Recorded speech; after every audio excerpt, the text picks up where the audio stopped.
이제는 이제 좀 굵직하고 중요한 작업은 대충 이제 마무리 다 돼가고, 이제, 오디오 시스템 기기, 스피커 외에 모든 기기들을, 부착하는 단계인데, 이 트렁크 쪽에 보통 보면 뭐 파워 앰퍼 전원부가 다 들어가게 됩니다. 이 차는, SUV 차량 중에서 대행차입니다. 베라크루즈가 좀 큰 차고, 그렇다고 해서 이게 실내가 뭐 하임없이 늘은 건 아닌데, 운전석과 1열 시트와 2열 시트는 생각보다 좀 넓습니다. 좌우 폭도 그렇고, 전체적인 공간이. 트렁크도 그렇게 좁은 건 아닌데, 이 차가 이제 나중에, 서브우퍼를 이렇게 업그레이드 하게 되면, 제가 지금까지 이렇게 카 오디오를 이렇게 한 30년 넘게 하면서, 주로 이제 패키지 작업도 뭐 했지만은 패키지 작업보다도, 좀 더 이렇게 항상 시스템에, 한계를 넘어서려고 하는 그런 오디오 시스템을 좀 많이 해봤습니다. 그래 해보니까, 통상적으로 생각해 본다면 차가 작으니까 우리가 뭐 우퍼 10인치 베이스, 뭐 6, 9인치, 뭐 이런 거 뭐 충분하지 않느냐 생각할 수도 있습니다. 보통적인 이제 시스템, 이게 통상적인 사람들이 생각할 때에, 카오디오를 켰을 때의 시스템 규모는 그 정도면 충분합니다. 그런데, 뭐든 그렇지 않습니까? 어느 분야든 간에 일단은 좀 더 좋고, 좀 더 이렇게 앞선 그런 것들은 보면 자동차도 그렇고, 사람이 사는 집도 그렇고, 큰 회사, 사옥도 그렇고, 뭐, 호텔도 그렇고, 다 그렇지 않습니까? 여행지 가봐도 그렇고. 이게 일단은, 보편적인 면에서 벗어나면 일단 커집니다. 뭔가 사이즈가 커집니다.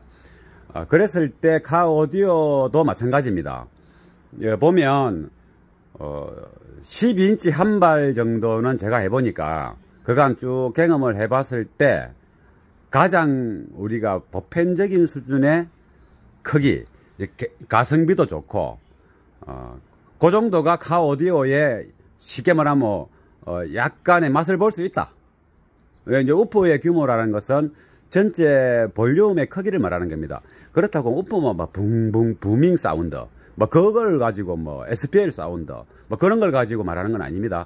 사운드 퀄리티 기준으로 통상 에너지가 많이 필요한 게 우퍼고, 또 중음과 고음은 청취자와 가까운 이제 구조기 때문에 강렬하게 세게 나올 필요가 없습니다. PA 스피커나 공연 스피커야 강하게 나와야 되지만은, 나이트클럽도 마찬가지고, 자동차는 우리 청취자 귀와 멀어도 2m, 짧으면 뭐 0.5m 아닙니까?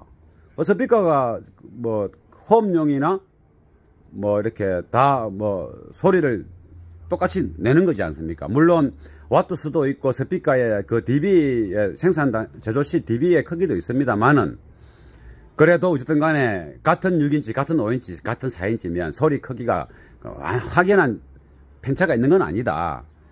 그러나 이제 PA 공연 쪽은 좀 크겠죠. 근데 그거는 고음질은 아니지 않습니까? 홈용으로 이제 비추어 봤을 때, 4인치, 3인치, 5인치, 6인치 크기는 그 소리를 내는 거는 비슷하고, 와트 수도 거의 비슷합니다.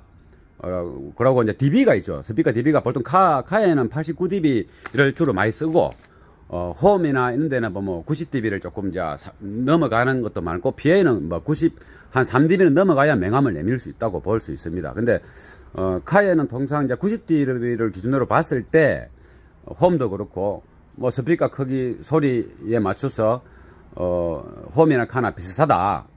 근데 그렇게 가까운 스피커인데, 홈도 생각해 보십시오. 엄청난 시스템이라 하더라도 스피커 바로 앞에 의자 탁 앉아가지고, 오른쪽 스피커는 저쪽에 있고 왼쪽 스피커는 앞에 여기에 있다. 내 코 앞에 갖다 놨고 들어보세요. 어떻습니까? 답 안 나오죠? 그러니까 카도 그런 구조다. 단지 홈에 조금 넓은 공간에서 바로 코앞에서 스피커, 왼쪽 스피커에 가서 의자 앉아가 듣는 소리는 주변의 반사음의 효과가 적고 직접음밖에 거의 안 들릴 겁니다. 그래서 도저히 못 듣는 거죠. 근데 카는 그래도 가까운데 0.5m 앞에 내 코앞에 스피커가 있지만은 발밑에 쪽의 스피커와 또 전체 공간에서 어우러지는 이렇게 반사음과 잔향음, 또 약간의 도움이 되는 배음, 이런 것들이 희석돼서 융화되어서 들리기 때문에 내 코앞에서만 들리는 게 아니고 실제로는 앞쪽에서 들리는 듯 하지만은 그 음향의 전체적인 크기, 사람이 느끼는 크기는 차 전체에서 나온다 봐도 되는 겁니다. 그래서 이 스피커가 가까이 있으니까 크게 켤 수는 없다. 그러면 어디에서 큰 소리를 내야 되느냐, 볼륨감을 느껴야 되느냐, 중저음과 서브우프라고 보는 겁니다. 그런 차원에서 볼 때 최소 12인치 한발은 돼야 카 오디오의 쉽게 말하면 좀 들을만한 입문 단계다, 이리 보면 되는 거죠. 그래서 그걸 이제 좀 더 넘어섰다고 봤을 때는 12인치 두 발 또는 15인치 한 발, 이 12인치 두 발과 15인치 한 발의 차이도 나겠죠. 그러니까 보통 12인치 두 발은 탄탄하고 강력한 이게 압을 뿜어낼 수 있고, 15인치 한 발은 좀 여유롭고 부드럽고 좀 이렇게 중후한 서브우퍼 소리를 낼 수 있는 거죠. 소리의 크기는 10인치 두 발이 좀 더 크게 낼 수 있는 거죠. 탄탄하고 다이나믹하게. 그런데 이제 우리가 좀 콘드라 베이스라든가 드럼 베이스, 기타 베이스 또는 이제 좀 낮은 주파수를 제한하는 뭐 파이프 오르간, 피아노, 이렇게 또 야외 건반악기, 이런 것들은 약간의 잔향음 듀레이션 이런 것이 있습니다. 그러면 12인치 두 발이 우리가 살짝 낮은 듀레이션을 느끼기는 15인치보다는 부족하겠죠. 그러나 이제 팝, 댄스, 다이나믹한 사운드는 12인치 두 발이 좋은 겁니다. 그래서 12인치 두 발이나 15인치 한 발은 돼야만이 카 오디오 매력을 느낄 수 있다. 많이 느낄 수 있다. 이리 볼 수 있는 거고, 제가 이리 해봤을 때는 18인치 한 발도 있는데 15인치 두 발이 가장 인스톨 할 때도 사운드를 이렇게 튜닝을 할 때 가장 인스톨 하는 과정에서도 믿음이 가고, 스스로 잘 나올 것 같다는 생각, 그리고 일을 작업을 해도 좀 이렇게 긍정적인 에너지가 나오죠. 야, 이거 잘 나올 건데 뭐, 이런 거 있지 않습니까? 근데 15인치 한 발이나 12인치 한 발은, 야, 이 잘 나와야 되는데, 야, 이 잘 되겠나? 내가 생각하는 만큼 나올 수 있을까? 이는 항상 의구심을 가지고 이렇게 작업을 하게 되는 거죠. 그렇다고 해서 그 스피커의 최대치를 뽑아내기 위해서 노력은 하지만은, 그래도 항상 뒤에 뭔가 남아있는 상태로 작업하게 됩니다. 그런데 12인치 두 발과 15인치 두 발은 그냥 이게 뭐라 합니까? 우리가 아주 뭐 보험이 빵빵하게 들어가 있는 것처럼 그런 느낌으로 이제 이렇게 작업을 진행하게 되는 거죠.